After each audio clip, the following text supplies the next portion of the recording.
Right, agenda in front of me, that's helpful. Okay, welcome everyone to this Billingshurst Centre Committee meeting held 25th of March 2026. We'll start with the Chairman's announcements. As per usual, this meeting is being streamed to the internet, so please speak loudly and clearly. Please raise your hand if you wish to speak, and please only one person speak at a time. Mobile phones should be switched off or silenced. Let's see, apologies for absence. Steve Chairman from Councillor Berwick for an approved reason. Thank you very much. I propose that we accept. Will you second that, please? Second. Thank you very much. All those in favour? Thank you very much. Item 3 is to receive declarations of interest and notification of changes to members' interests. Do we have anything at all? No, brilliant. Thank you very much. Item 4, approval of the minutes from meeting 28th of February 2026 previously circulated.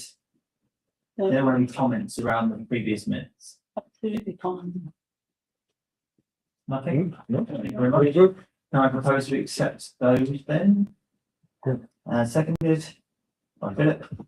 All those in favour? Thank you very much. Report. Nothing to report, Chairman. Fantastic.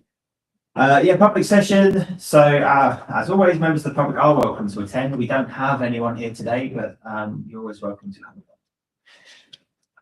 come. Item 7, to approve payments and note receipts for February 2026 Appendix A. Does anyone have any comments around what's on Appendix A? Philip? I was interested to see that we were paying HMRC Cumbernauld for the catch-all wages of staff. Was that was that the tax on the casual wages? If I may, Chairman, basically our payroll bureau tells us how much we need to pay our casuals each month, which we then pay based on that. And then we have to pay His Majesty for any tax. Payroll bureau, in the case of Preston Reed, do not pay anything on our behalf. They just advise us what to pay. So this is tax based on casuals' wages. Can be national insurance. Okay. National insurance. Okay. Thank you. Anyone else got any comments around Appendix A? Fine. Okay, do I give you a proposal? Philip? Or do you accept and Philip proposes any seconders? Thank you, Maureen. All those in favour? Thank you very much. Right, item 8, to note bank reconciliations, A and B, we'll take them at the same time, Appendix B and Appendix C.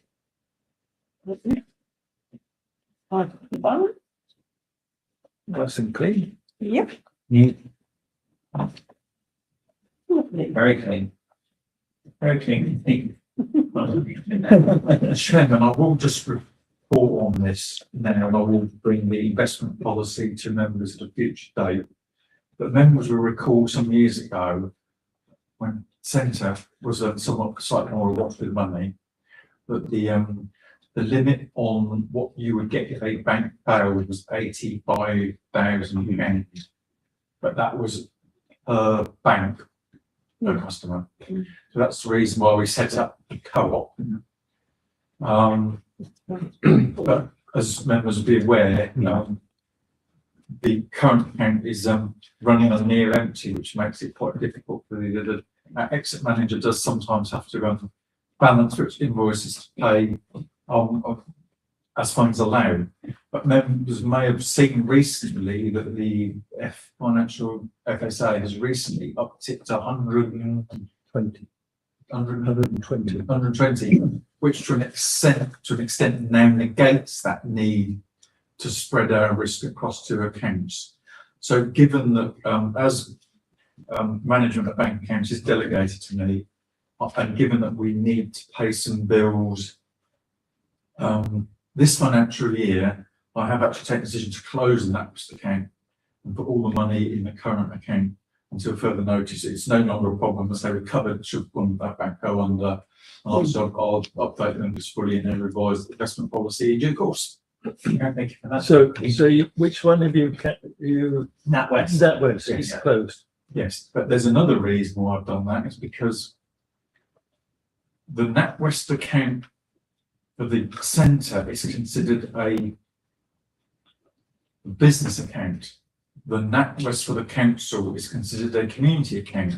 So I had two sets of signatures with the same bank, but I couldn't use them, and it got very confusing. As you can imagine, and I'm sure most people didn't know what it's like if they're living in a trailer for Oh, yeah. society. Oh, yeah. So it actually will make life easier than having one set of squigglers with NatWest. So no, I'll report this fully another day, but I just thought I'd No, mention thank you. it. Thank you for that. No, much appreciated. But that makes sense. Good move. Yeah. Crystal that is. Anything else on number 8? So appendix B and C. Noted. Thank you very much. No debtors in appendix D. If I can just remind members that the system does not allow us to choose how old our debtors we are reporting on. It's just print off debtors. So as you'll see, all bar most of the first, it's just the first, well, 3/4 of the first page that is what it might be really aged. Yeah. I know the man who's gradually working through those with his staff. Yeah. But it would be nice to have some of that in our bank account if it is actually owned. Yeah, there's still some, we discussed it last week as well, and it was, I mean, you start to see the same names on it over and over again, and I appreciate, you mentioned last month, sometimes it's difficult for an HSC to be, for instance, to reconcile where it goes. I do appreciate the, words that. We've put down the staff on a commission, so hopefully it's further. Yeah, that's still relevant, I was gonna say. Fantastic, any other comments on appendix D? Before we move on? No. Okay, noted. Okay, so number 10, to consider the draft centre business plan, appendix E. Already comments around this? What comes, what I'll put the first. No, I thought it was an excellent report Yeah, and very, very well structured. So congratulations to whoever put that together. Brilliant read. Yeah, it's great. I made a note on the key opportunities with your new website. If you need UAT testers, I'm happy to do that. So what did you just say? UAT. UAT, user acceptance testing. Plug the thing. I'm happy to volunteer my services for that to make sure it works. Great, and there you go. Fantastic. Anything else specific? Anything else? Right, no, I've got. They're all good. They're all good things. Don't worry about it. And I think some of the challenges I think are key. Obviously, we just talked about outdated audio visual and furniture, and I think that's probably to be discussed in the committee after this, potentially. Definitely. So the outdated audio visual stuff. The questions I had was just kind of budget pressures limiting capital investment and increased reliance on commercial revenue. Now, I kind of think they're saying almost the same kind of thing, like we're just kind of financially constrained regardless. So what can you explain what you mean by those two things? Do they feel like they kind of counteract each other? Well, I think the reliance on commercial revenue is looking more not necessarily local organisations within the villages where I was viewing it. Yeah. But I don't know if I put it in here, but in one of the reports I did recently put a list of all the various commercial customers that we've got. Yeah. And lots of them are still things like, healthcare providers, education providers. So, if you're going to be going to wider commercial enterprises, probably those sorts of organisations you might be working with as a community centre, I would have thought, because they're for the benefit of the community ultimately. I absolutely understand that. Yeah. So I think give us a limit to who we can go to in terms of the commercial context besides who we're working with. I mean, there's lots of things we can do, but ultimately it's going to be restricted by the area and stuff, I think, but basically in central London, where anyone. No, actually, to be fair, my query was that because I looked at it as commercial from our standpoint, not from their standpoint. And I was kind of thinking, right, the commercial income or investment income, let's say from the council effectively. I was thinking that's your entire revenue stream kind of disappears. So that's why, but actually it makes a lot more sense. You're not kind of thinking locally, you're thinking more further out because the opportunities are there and you get more strategic partnership opportunities. Yeah. Yeah. Yeah, but at the same time, you want the community. Of course, it's community centre, But right? yeah, so it's getting that balance right, really. No, that's absolutely fine. The only other thing was, and it's all good. The next steps, because there's so many good things on here. I appreciate it's a 3 year, 4 year plan. Yeah. What do you want to do? What do you want to do next? Because it feels like it needs some prioritisation. Then Yeah, well, I think everything in here is doable to some extent within 3 years.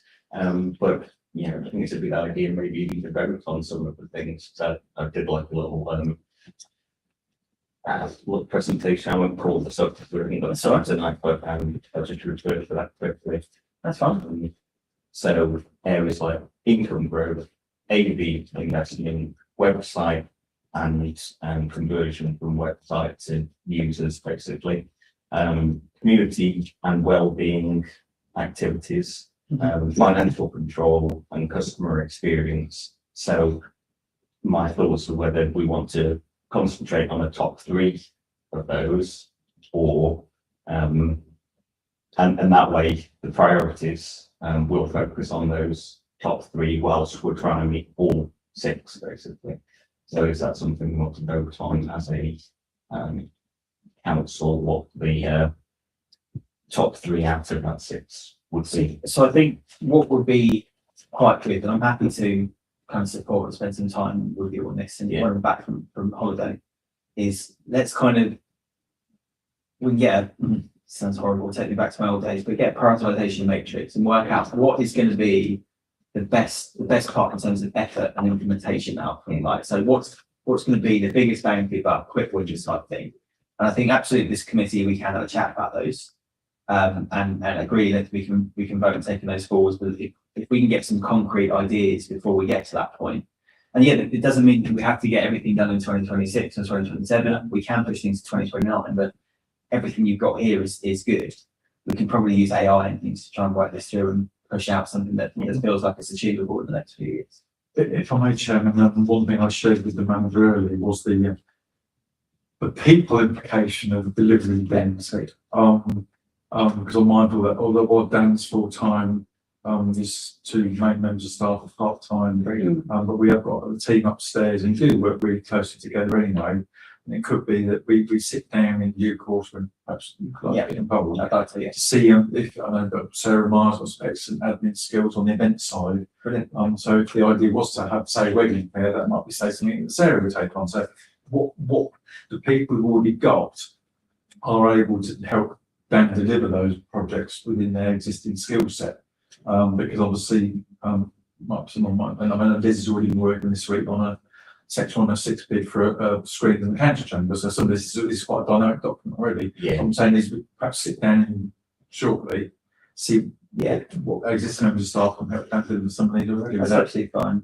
Yeah. So we can do that. Yeah, let's do that in so when I'm back, we get some time, we can pop up for an hour and we can go through a few things. And I think that'd be good. I'd like to be involved, but equally you've got the team, as long as you're willing to give up some time. No one's excluded. Anyone who wants to get involved, then can say, Philip. Yes, I mean, I like this a lot. What I would like to see though is some context of where we are financially as we go through the year. And I know budgeting will be difficult. Certainly, it'll be, first time round it'll be a stab in the dark. Yeah. But I'd rather have something against which to monitor how we're progressing financially or not, as the case may be, because clearly there are a lot of budgetary constraints, and we do need to know how close to the wind we are sailing. So I think So I would like to see a budget for this year, or the year that we're about, excuse me, the year we're about to embark on, at least to give us some sort of steer as to where we think we're going to end up or hope to end up, given whatever assumptions you need to make, and certainly in terms of income. And then if there is any sea room available, where we're going to deploy that in the first instance. That's, when you talk budget, you're talking about over and above budget, things like an improvement budget. Well, I think obviously. Yeah, there's an improvement budget, but also just a day-to-day budget would be good just to see Okay. how and the fluctuation during the year. I'm not necessarily saying that I would like all phased each month and a report each month, but I mean, something that might come eventually. If I may, Chairman, just to remind particularly newer members, but up until COVID, we did used to set a budget every year, and then like many things in life, with COVID, there was no point setting a budget because we can't budget to increase the usage by 10%. Which is great for everyone who walks through the door. And I understand we're taking a while to get back into the swing of obviously energy prices is going to throw most of the budgets well out windows in the next couple of years. But I think what we've got, to be fair, you've already got your key performance indicator here, which is your growth bit. And then as you split your growth by year, and obviously further out was 10% and then 5 to 7. I think it was like that. Very good. So I think that's good. And if you can, that feels like a performance indicator against any budgetary requirements anyway, then you can start to see actually for the budget, for the expenditure, you're getting this one. I think that's fair. What I was going to say is we've just been through the performance review kind of with the team here. I won't go into detail about individuals, but just to say that those objectives that we came up with across the team, myself included, have all been embedded within this business plan. So we've got a RAG measurement system, red, amber, green, of how you're doing against each of the objectives on a quarterly basis. So we can filling in that chart. So although it's not purely financial, we will see how some of those things are progressing, like the business plans and objectives. Brilliant. Well, I mean, hats on for the effort. It's a really good. That's a really good report. So let's see if we can get back to it. I'm not sure it'll be by the time of the next meeting because I'm on the way for a significant amount of that. But shortly afterwards, let's have a chat. Forward, new document. Yeah. Can I propose that we accept the adoption of the draft centre business plan? Do I have a second? All those in favour? Thank you very much. Now, manager's report. Hopefully members got this today. Yeah. Apologies, it wasn't included in the fact last week, but it's That's it's very good. a good one. Oh, it is absolutely. It is on the website also. Yeah. So just one small thing on the process on the maintenance. How far have we got in terms of replacing the old lighting with LEDs?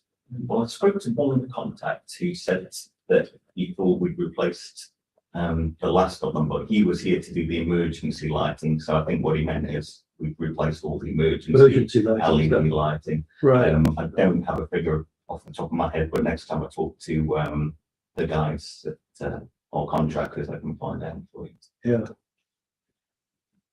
I know it's one of these road programs that I mean, we did when a bulb blows, then you replace it with LED. But it'd be interesting to know, have we still got 300 to go, or 200 to go, or 100 to I go? mean, we did the whole of the hall recently, so that's obviously put us a chunk of the way. But yeah, I can't give you an exact I figure. would suggest, Chairman, it's given that we've done council chambers, kitchens, toilets here, upstairs, I'd say over 50% of our lighting units are now low energy. Obviously, we did the council chambers a couple of weeks ago, largely because some of the fittings you couldn't actually change the bulbs without things falling off.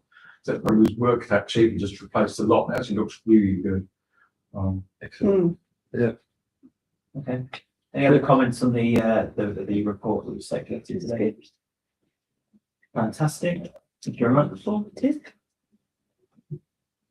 And then Date of next meeting is Wednesday, the 29th of April, 2026. Thank you. It says that there anyway. Okay.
It's not anything now. It's Right. live. Good to go, Chairman. Thank you very much. Good evening, ladies and gentlemen, ladies and gentlemen, pretty much. Welcome to the Finance and General Purposes Committee meeting for today, Wednesday, the 25th of March. Chairman's announcements. This meeting is being streamed to the internet, so please speak loudly and clearly. Please raise your hand if you wish to speak, and please only one person speak at a time. So their mobile phones will be switched off with silence. Apologies for absence. See Chairman Councillors Gale and Berry for approved reasons. Thank you very much. I propose we accept them and seconded by Ray. Those in favour? Thank you. Item 3, to receive declarations of interest and notification of changes to members' interests. No check. Are there any? No, thank you very much. Public session. There are no members of the public here, but they are welcome to come and attend these meetings and speak for a maximum of 3 minutes on the item of the agenda at the chairman's discretion. Item 5, meeting of the minutes of the meeting held on the 25th of February 2026, previously circulated to confirm and sign as a correct record. Any comments, corrections? Proposed, Craig, seconded, Marie, those in favour? Thank you very much. Nothing to report, Chairman. Thank you. Item 7, to approve payments and noting the receipts. Appendix A. Chairman, if I may just draw your attention to something that Councillor Montour had already queried with me. There are 2 payments for like Angel's reference Christmas lights. Yes. The first cheque was actually a mistake, so it wasn't issued, hence the second cheque was issued. So in theory, there should have been a contra entry on this, but I can assure you, you will see it next week. Right, okay.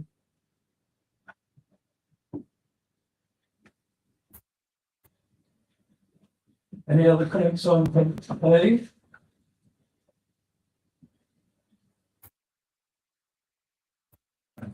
Goes to the approve them.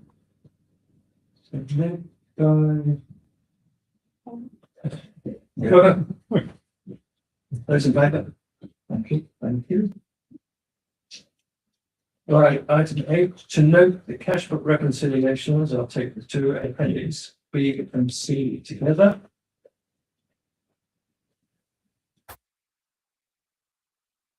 The bill shows for double entry It will, but it will clear next for week. next month, okay.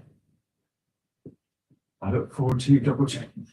No, Any other comments on the appendix B or C? Right. You note again. Thank you. Item 9, to note the debtors on appendix E. Chairman, before you mention the one at the top of the list, I've looked into this with the centre manager, and I think at the end of the year, we need to do a bit of a reconciliation just of the centre transactions between the centre and the council, because we think there might have been a double payment or something. So all may not be as it seems, but we will get to the bottom of it. Oh, right. I'll tell you what this is, why this happened. Last May, when I was doing the previous manager left and I was doing the payments, I set the payments up to and basically they hadn't gone through, so I did them again. And I think Edmund may recall this incident. So I did them again, and then the first lot went through as well. So there was a bit of toing and froing. That it's a bit of a dark art, and it's not always that easy. No, people think it's great when it works, but occasionally when it doesn't, it's not. You don't always know. But they haven't gone through. Anyway, so there you go. That's probably part of the reason why. But we will sort it out. Is that going to be before the end of the year or the? Well, it will be part of the final end of the year, Sweeper. yes. Right. Okay. Duly noted. Unless anybody's got any other comments? No. Thank you. Right. Item 10, to receive an update on the refurbishment of the Billingshurst Centre stack of chairs and confirming the funding source, appendix E.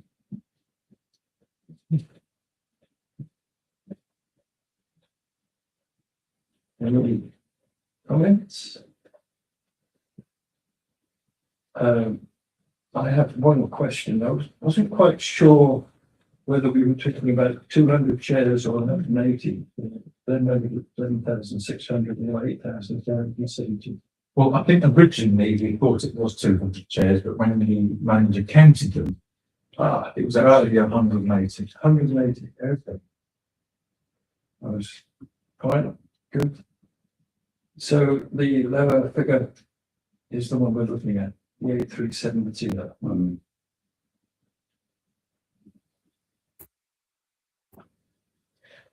Right. So we now can have to consider how we're going to fund this project, bearing in mind that it will be a grant from the council to the centre. If we go ahead with it.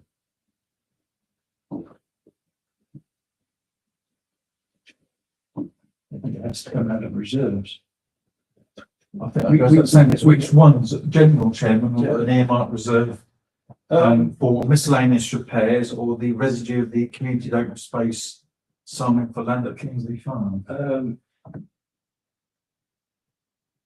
To my mind, the reserve that we have from as a result of Kingswood Farm is really for. We have said in the past that we would hold it in abeyance for major council assets rather than Billingshurst Centre assets. I don't know if anybody's got any particular views on this, one way or the other. Great. I have a view on where it comes from. I think the Kingsley Farm was a bit before my time, so I can't really kind of speak to that. But having put those chairs away once or twice, then I think there's a real problem. There's a chapter from people sorting it. So I think whatever we do, it just needs to come out of the right pot. But I will be fully supportive of getting the money somehow. That's my only thought on it. Right. But I think the options are we either take it from the earmark reserves for the council, or we take it from the general reserves, bearing in mind that this will go through as a grant.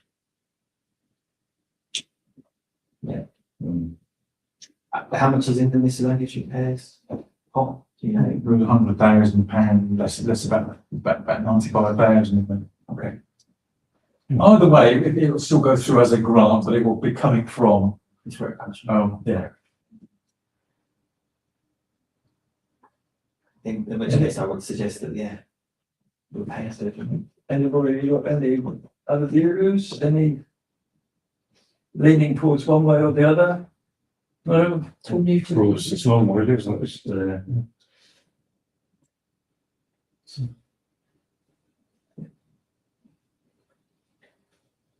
Do you want to propose something then? I was going to say, I propose that we take the funds that's there, which I think is the lesser number.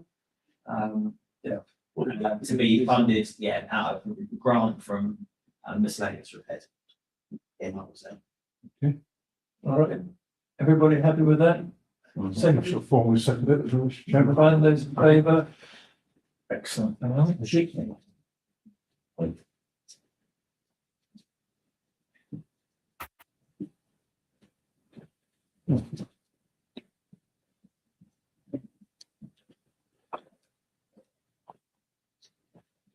Right.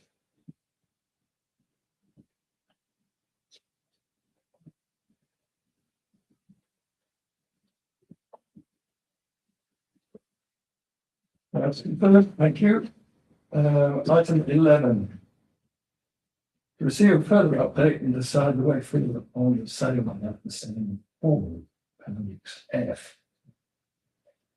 You wish to add anything to that? No, that's, was quite hot for the press when I did it. Right.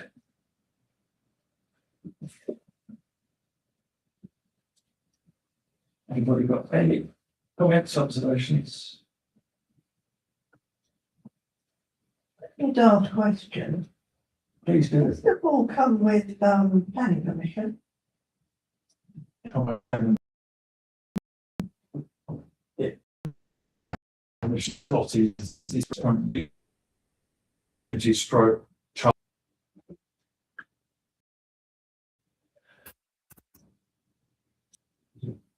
Okay. Is there any more news about the land? No. We were looking at getting that. Okay, if I may just to remind members what's in the report. So basically, the previous hire of the hall, whose name escapes me for a second, effectively, apparently bought the land of Eton College, but it wasn't registered. So, but he said, we can have it, he's got no interest in it, we can have it, but he doesn't want what to do with it. So if we want to register the title, it'd be down to us. So as requested by councillors last beginning of the month, I've asked the solicitor to explain the situation, and she said, I went a bit to and fro, but to cover any nasty things that suddenly pop up, it'd be about, no, should be no more than 2,000. So my understanding is, so we could regularise and register the ownership of that land. So we'd be effectively making the land twice as long as it is at the moment, which hopefully may make the site more attractive to someone who wants to build, I don't know, a long thin house. I don't know. It's got to be more attractive than one that is just that anyway. Yeah. So that's what I've done. So basically, what I'm providing to you is that we can regularise the land ownership for an extra 2K, and or if you're looking perhaps for, we're not in a hurry to sell it. It's not going far, and it's only costing say lighting. Sorry, I don't know as much usage at all. It's powering the defib cabinet on the front. Land highlights and Yeah.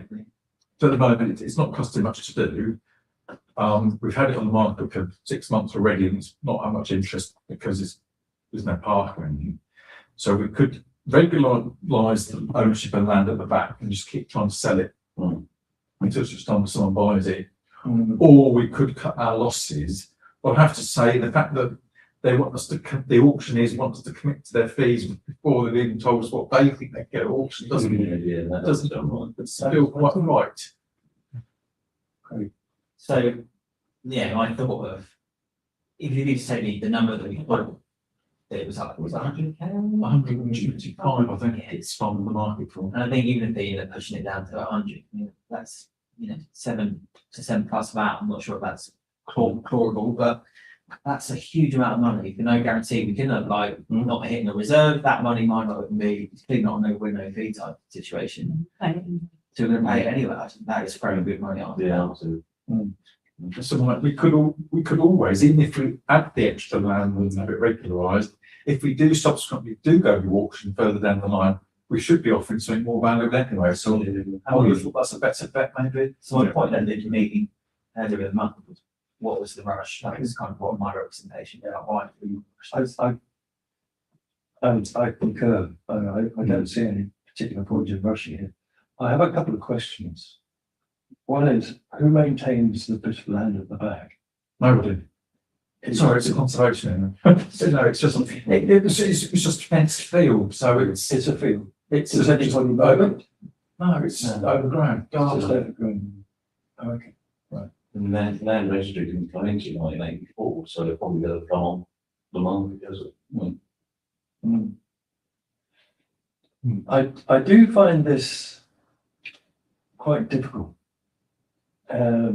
We are crying out for additional space in various activities and various things around the parish.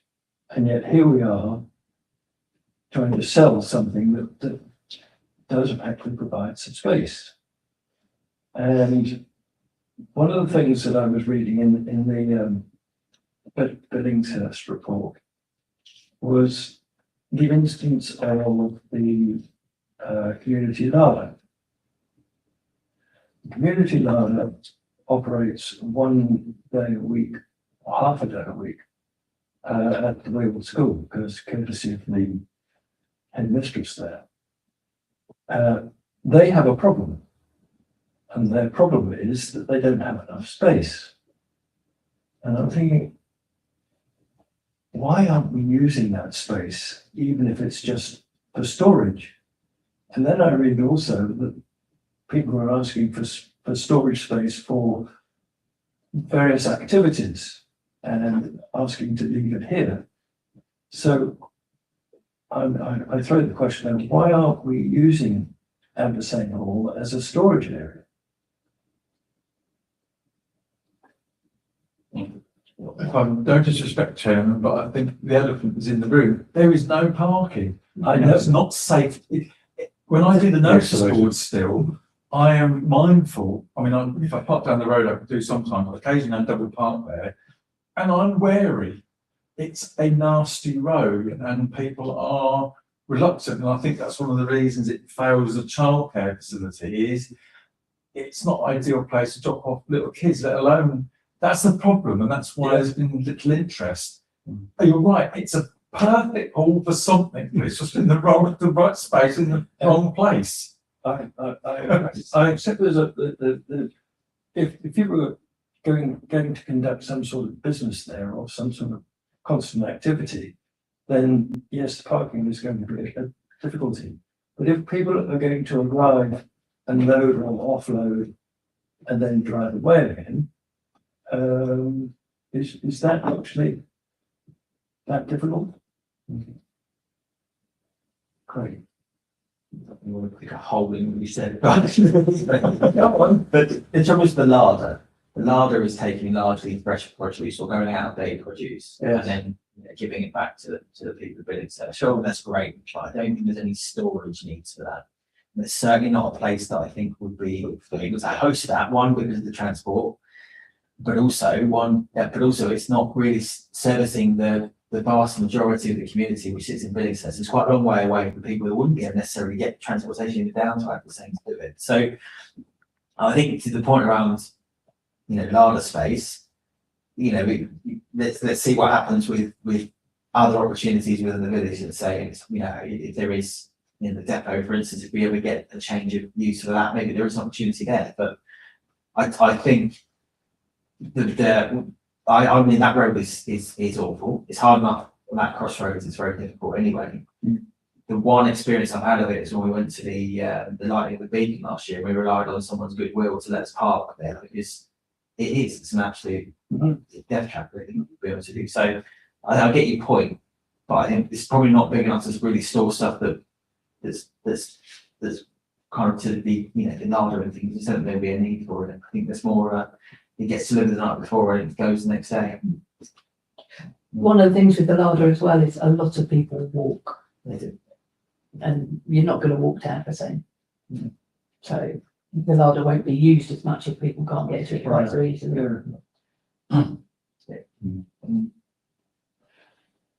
Sure. Can we just not put it out to Silbridge? We'll see what happens. If everybody accepts them. If I may, Chairman, I think that it's an option for down the line. If we can't. They decide to go into auction, don't they? Yeah, I've never got accept. Auction system now. Yeah. I mean, I just think it's such a shame that we have this space, but we can't use it. Chairman, just remind members that I did report previously that Yeah. because we did a scouts and guides were interested in extra space. Loads of groups said, would you be interested in no one? For all the same reasons you all just talked about. Again, right space, wrong place. It's a perfect size hall. If we could just lift it up and stick it Jubilee or I thought this day when you mentioned about that, to say having a little, a parish wall, I thought they're good.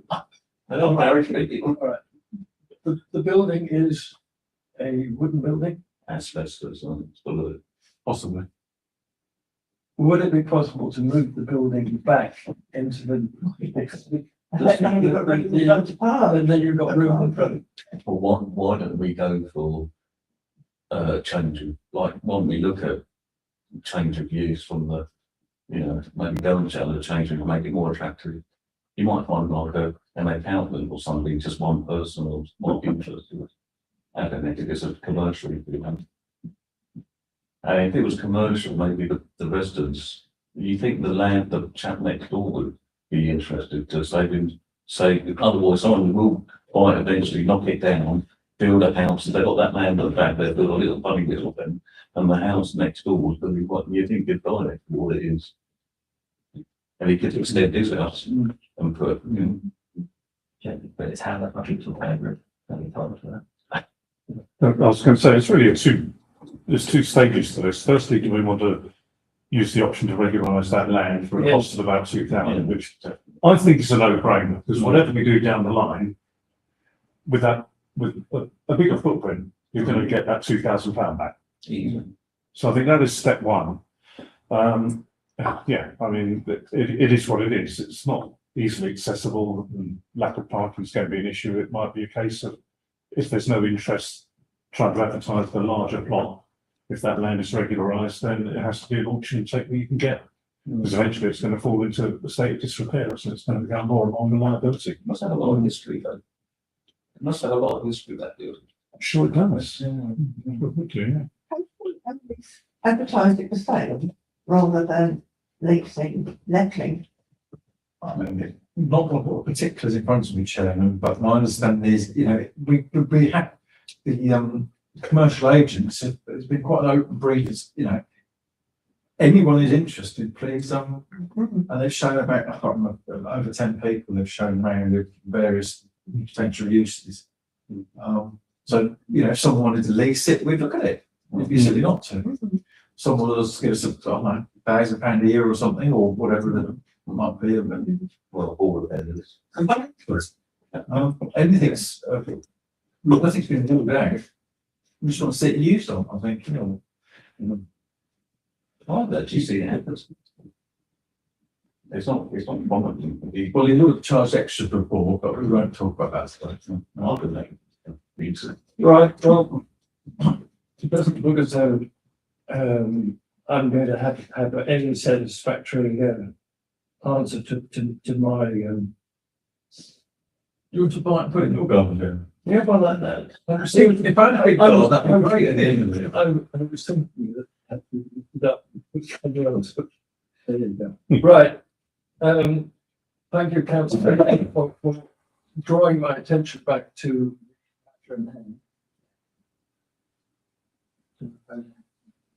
Go on.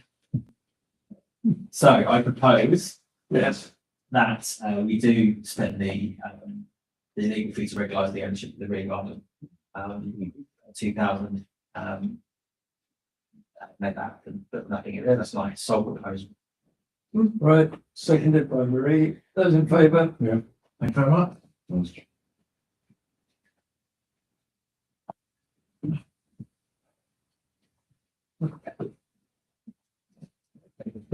Actually, Right. I wonder how much it would be just to demolish it and have it as a field of the plot. And the last item, Anyone makes a lot. the date of the meeting, the 29th of April, 2026. Thank you, all.